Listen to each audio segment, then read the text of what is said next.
अभ्यास 10 डिक्टेशन संख्या 5 स्टार्ट। श्रीमान, इस समय जो संशोधन सदन के समक्ष उपस्थित है, इसमें जहां तक मैं समझता हूं, इस बात से तो किसी को मतभेद नहीं है कि आज जो प्रतिनिधि हैं उनको हटा दिया जाए। यह तो सभी ओर से स्वीकार किया गया है कि उनको हटाया ही जाना चाहिए। एक दृष्टिकोण यह है कि शिक्षकों को प्रतिनिधित्व दिया जाए। एक दृष्टिकोण स्पष्ट यह भी है कि शिक्षकों में भी सहायक अध्यापकों को मिले।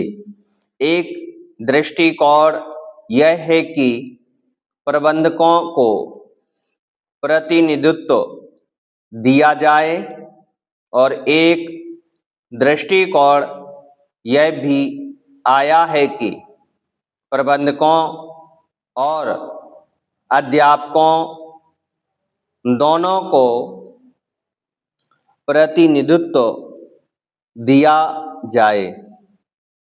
इस बात पर भी विभिन्न मत दिए गए हैं कि अगर अध्यापकों के प्रतिनिधि चुने जाएं तो कैसे चुने जाएं।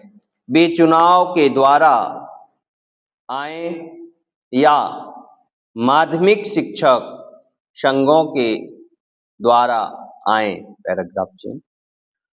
प्रिंसिपल मदन मोहन जी ने कहा था कि शिक्षक संघों का एक बड़ा भारी महत्व है।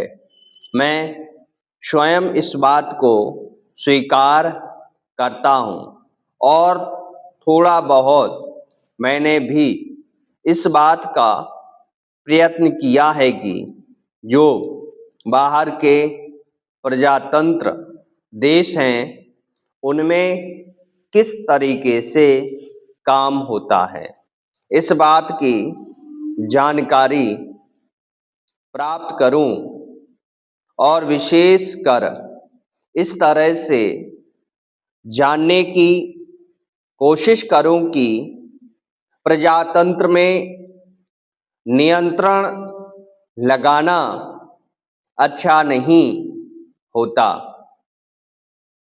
लेकिन कभी कभी नियंत्रण की आवश्यकता पड़ जाती है। तो वह नियंत्रण कहाँ से आए? मैं समझता हूँ कि जिस वर्ग के लोगों को नियंत्रण लगाने की आवश्यकता होती है, उसी वर्ग के लोग आपस में अच्छा नियंत्रण लगा सकते हैं। Paragraph change. इंग्लैंड और अमेरिका में जो शिक्षक संघ हैं उनके एसोसिएशन हैं, वह बहुत महत्वपूर्ण स्थान रखते हैं और शिक्षा की करीब करीब हर एक दशा पर बड़ा विचार करते हैं और गंभीर विचार करते हैं। उनके विचार का प्रभाव सब जगह है। इसलिए मैं भी यह चाहता हूं कि वहाँ के शिक्षकों की जो संस्थाएं हैं वह मजबूत बने और मजबूत बने केवल इस बात के लिए नहीं कि अधिकारों का प्रदर्शन करते रहा करें। जहाँ कहीं प्रतिनिधित्व का प्रश्न आए वहीं इस बात को कहें, वहीं हम सबका प्रबंध होना चाहिए।